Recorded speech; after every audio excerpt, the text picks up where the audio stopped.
31 अक्टूबर या फिर 1 नवंबर को दीपावली मनाने को लेकर बने भ्रम को बद्री केदार मंदिर समिति ने दूर कर दिया है। 1 नवंबर को दीपावली मनाने का ऐलान किया गया है। साथ ही 1 नवंबर को बद्रीनाथ में शाम की आरती होगी। 4:45 पर कराने का मंदिर समिति सीईओ ने चिट्ठी जारी की है।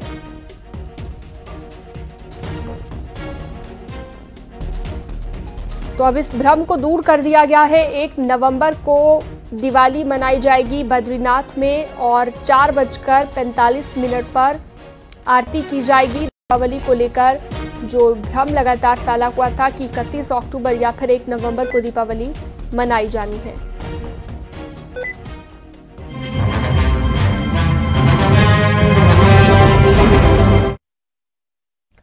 आगे बढ़ते हैं और अब बात कर लेते हैं संगम नगरी प्रयागराज की, जहां पर महाकुंभ की तैयारियां लगातार जारी है। 13 जनवरी 2025 से महाकुंभ का आगाज हो रहा है। इस बार अखाड़ों की पेशवाई को लेकर एक बड़ा फैसला हुआ।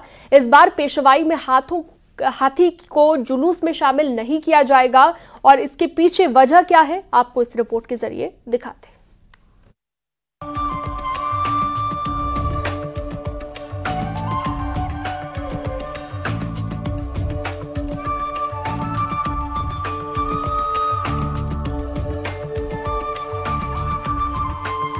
संगम की धरती पर 13 जनवरी 2025 से आयोजित होने वाले महाकुंभ में अखाड़ों की ओर से निकाले जाने वाली पेशवाई में इस बार हाथी को जुलूस में शामिल नहीं किया जाएगा।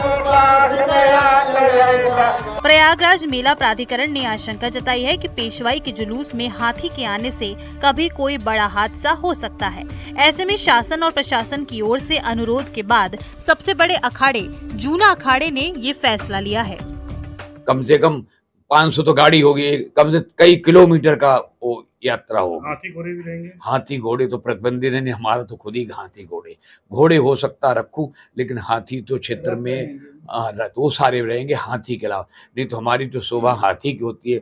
लेकिन कई ऐसी घटनाएं घट गई जिससे शासन प्रशासन द्वारा भी उन्होंने अनुरोध किया कि महाराज जी और सब साधन रखिए, हाथी को मत लाइए। संगम की धरती पर हर 6 साल में लगने वाले कुंभ और 12 वर्ष में लगने वाले महाकुंभ में सभी 13 अखाड़े शामिल होते हैं।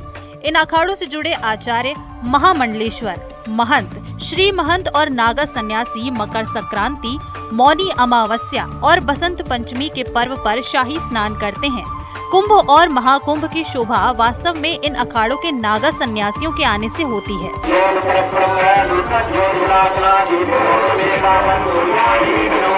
महाकुंभ और कुंभ के बाद नागा सन्यासी देश के विभिन्न राज्यों में स्थित अपने अपने मठ मंदिरों में चले जाते हैं। इस बार भी 10 नवंबर को यम द्वितीया के दिन जूना अखाड़े का नगर प्रवेश होगा। उन्हें 10 नवंबर को हम लोग 10-11 बजे यहाँ से प्रस्थान करेंगे रामापुर से, और वही हमारा जो है अंदावा चौक है। फिर वहीं से हम लोग जो गंगा पार आएंगे, फिर हम जो है ये ऊपर पुल के ऊपर फिर हम काली मंदिर, बहराना चौक, फिर राम मंदिर होते हुए कीटगंज में मौजगिरी सिद्ध स्थान में पहुंच जाएंगे। जूना अखाड़े के अध्यक्ष महंत प्रेमगिरी के मुताबिक 14 दिसंबर को जूना अखाड़े की पेशवाई निकाली जाएगी, जिसमें जूना अखाड़े के महामंडलेश्वर, महंत, श्री महंत और हजारों नागा सन्यासियों के साथ अखाड़े महाकुंभ क्षेत्र में अपनी छावनी में प्रवेश करेंगे, जहां पर सबसे पहले धर्म ध्वजा स्थापित की जाएगी और अखाड़े के इष्ट देव की स्थापना होगी। हमारा जो दिसंबर में सारा चलता है, 14 दिसंबर के करीब हमारी होगी पिसवाई। उससे पहले ध्वजा सारे ये, और फिर सरकार प्रशासन के ऊपर है, हम इसमें भी डेट चेंज भी कर सकते, नहीं भी कर सकते, क्योंकि प्रशासन द्वारा आज आप गंगा जी देख रहे हैं, गंगा जी में अभी तो दलदल ही पड़ा हुआ। अगर सरकार द्वारा कोई बाकी व्यवस्थित टाइम पे अगर सरकार ने सारे आवंटन भूमि कर दिया, तो ये हमारा सबका संकल्प है कि हम उसी डेट में, जो हमारी डेट दी गई है दिसंबर महीने में, हम लोग सब छावनी में प्रवेश कर जाएंगे। पूरे कुंभ के दौरान साधु संतों का प्रवास अपने अपने शिविरों में ही रहता है। ज्यादातर संत महात्मा माघीम पूर्णिमा तक महाकुंभ के शिविर में प्रवास करते हैं। प्रयागराज से न्यूज़ 18 के लिए सर्वेश दुबे के साथ ब्यूरो रिपोर्ट। अयोध्या में भव्य दीपोत्सव के लिए जोर शोर से तैयारी चल रही है। आज से राम की पैड़ी और दूसरे घाटों में दिए सजाने का काम शुरू हो गया है। सरयू के घाट पर 30,000 वॉलंटियर दिए सजा रहे हैं।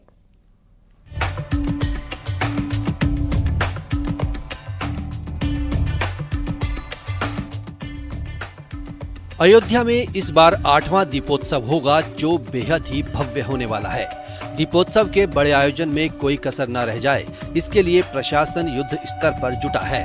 दीपोत्सव के लिए सरयू घाट पर दिए लगाने का काम भी शुरू हो चुका है। अयोध्या में 28 लाख से ज्यादा दिए पहुंचे हैं। अवध विश्वविद्यालय के लगभग 30,000 वॉलंटियर 55 घाटों पर दीपक सजा रहे हैं। रामलला इस साल की शुरुआत में अपने स्थान पर विराजमान हुए थे, जिसके बाद ये पहली दिवाली होने जा रही है। 30 अक्टूबर को अयोध्या में 25 लाख दिए जगमग होंगे। सरयू के घाटों में दियों की रोशनी दूर दूर प्रकाश फैलाएगी।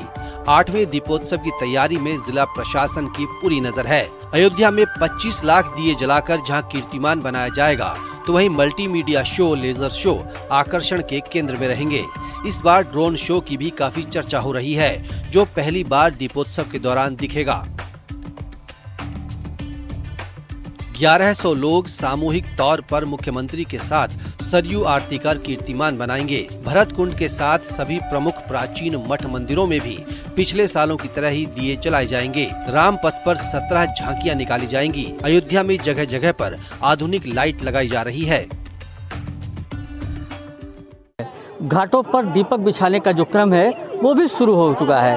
अवध विश्वविद्यालय के 30,000 से ज़्यादा वॉलंटियर अयोध्या के 55 घाटों पर 28 लाख दीपक जलाए जाएंगे। एक साथ 25 लाख दीपक प्रज्वलित करके एक बार फिर अयोध्या अपना रिकॉर्ड तोड़ेगी। इसमें तमाम जो डिग्री कॉलेज हैं, इंटर कॉलेज हैं, इसके साथ साथ समाज सेवी संगठन के वॉलंटियर हैं और तमाम बच्चे यहाँ पहुँचे हैं। हम लोगों को 4 घाट मिला है, 24, 25, 26, 27, जिसमें किसी में 11,000 है, किसी में 16,000 है, किसी में 16,500 है।